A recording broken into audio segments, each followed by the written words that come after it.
Bonjour à tous et bienvenue sur Jurassic Hack. Aujourd'hui on s'attaque à la machine canapé de Hack the Box. Il s'agit d'une machine Linux moyennement complexe à résoudre. En effet, celle-ci, au thème inspiré des Simpsons, nous confronte à l'exploitation d'une vulnérabilité de désérialisation Python via Pickle, ainsi qu'à une élévation de privilèges via CouchDB. Comme toujours, on commence par une reconnaissance réseau avec Nmap. On utilise ici l'option "-p" afin de scanner l'intégralité des ports de la machine. Une fois le scan terminé, on observe deux ports ouverts, le 80 qui héberge le service Apache et le 65535 qui semble héberger le service SSH.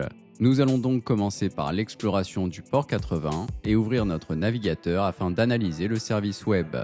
Dans le cas présent, nous pouvons voir un site communautaire basé sur la fameuse série Les Simpsons.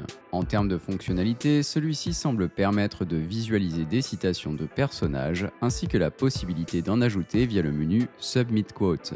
Par ailleurs, si l'on tente de faire usage de la fonctionnalité de soumission, il semble que l'usage de celle-ci avec un nom de personnage n'existant pas dans la série génère une erreur. Il est possible que celle-ci soit vulnérable, mais nous allons commencer par faire une petite énumération de répertoire avec GoBuster.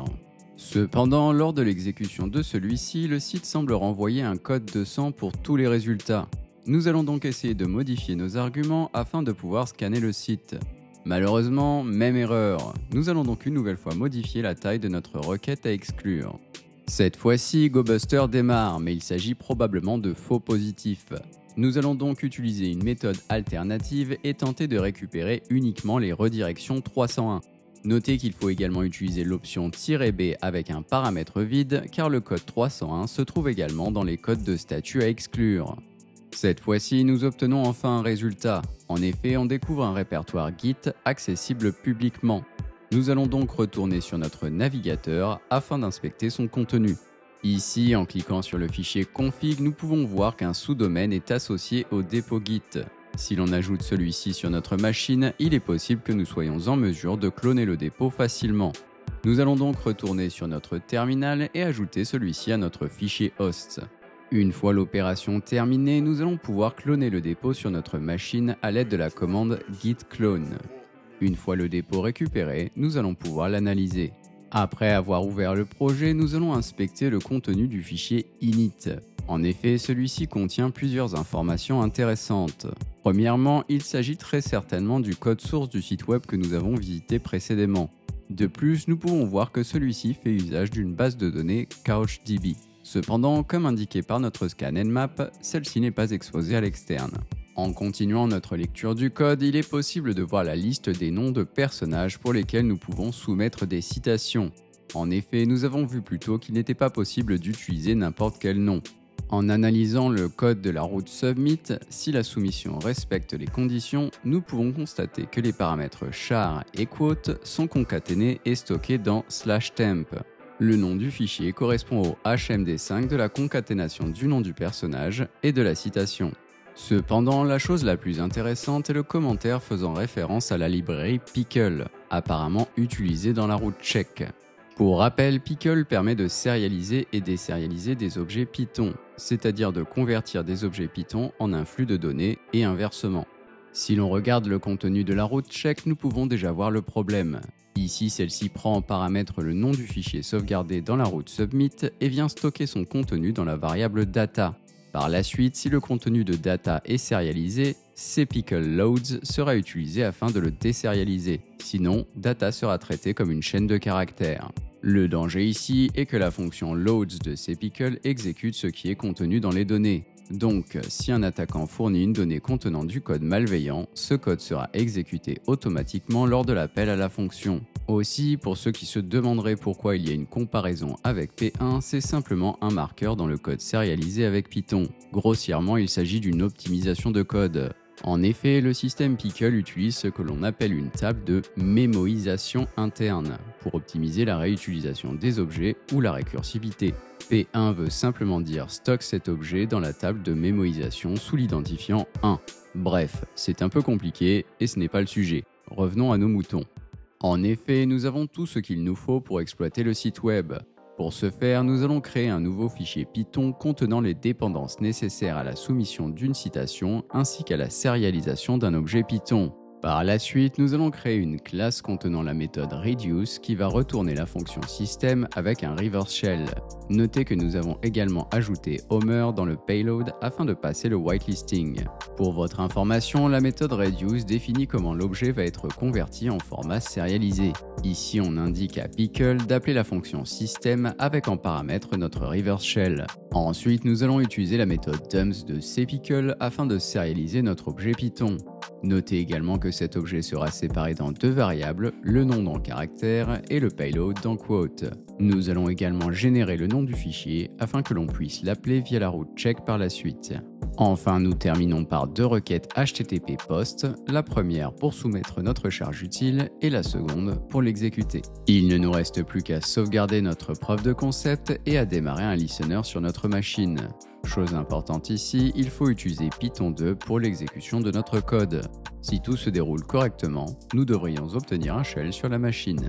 Cependant, ce premier shell ne nous donne pas encore les clés permettant d'obtenir le flag utilisateur. Il va donc falloir continuer de creuser. Pour rappel, le code source que l'on a récupéré précédemment indiquait la présence d'une base de données CouchDB. Et en effet, si l'on exécute la commande netstat, nous pouvons voir que celle-ci écoute bien localement sur la machine. Pour information, Apache CouchDB est une base de données NoSQL orientée documents. En effet, contrairement aux bases SQL relationnelles comme MySQL ou PostgreSQL, CouchDB ne stocke pas les données sous forme de tables et colonnes, mais sous forme de documents JSON. Cette caractéristique nous permet donc d'explorer celle-ci à l'aide de simples requêtes curl.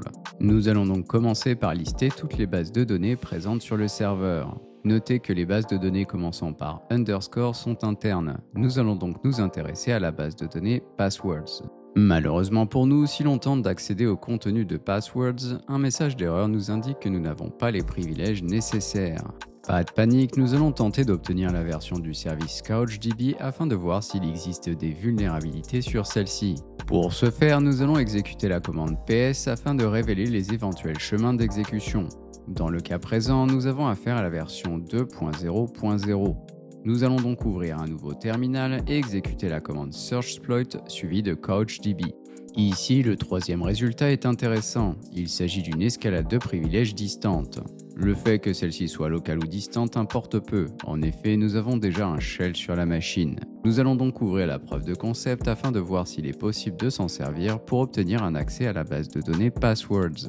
Dans le cas présent, la majorité du code n'est pas vraiment utile. En effet, seules les deux lignes de payload nous intéressent. Ici, la vulnérabilité est relativement simple à exploiter, nous allons donc copier la charge utile et l'adapter à notre cas d'usage. Pour ce faire, nous allons envoyer une requête HTTP PUT afin de créer l'utilisateur administrateur AX. Suite à cela, si l'on tente d'effectuer une requête authentifiée sur la base de données passwords, nous avons un accès. Maintenant, il ne nous reste plus qu'à lire son contenu. Pour ce faire, nous pouvons ajouter la route alldocs à notre URL. C'est un peu l'équivalent du select étoile from table en SQL. Une fois les ID listés, nous allons pouvoir extraire leurs valeurs. Ici, chaque item semble contenir un mot de passe spécifique à différents services. Nous allons donc tenter notre chance avec le mot de passe SSH et le nom d'utilisateur Homer. Il faut également spécifier le port 65535 qui n'est pas le port SSH standard. Cette fois-ci, c'est la bonne, nous avons accès au flag utilisateur.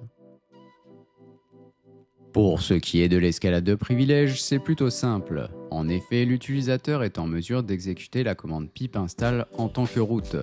Si nous créons un fichier setup.py malicieux et que l'on exécute la commande pip install, nous devrions obtenir un shell en tant que root. Nous allons donc créer le fichier et y ajouter un simple reverse shell en Python. Par la suite, dans un nouveau terminal, nous allons mettre un port en écoute sur notre machine. Enfin, nous allons exécuter la commande pip install dans le répertoire contenant notre fichier setup.py. Si tout se déroule correctement, nous devrions obtenir un shell root sur la machine. Il ne nous reste plus qu'à lire le flag root.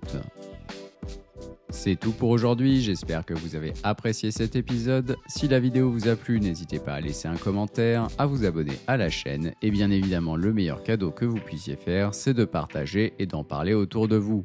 Merci d'avoir regardé et à très bientôt.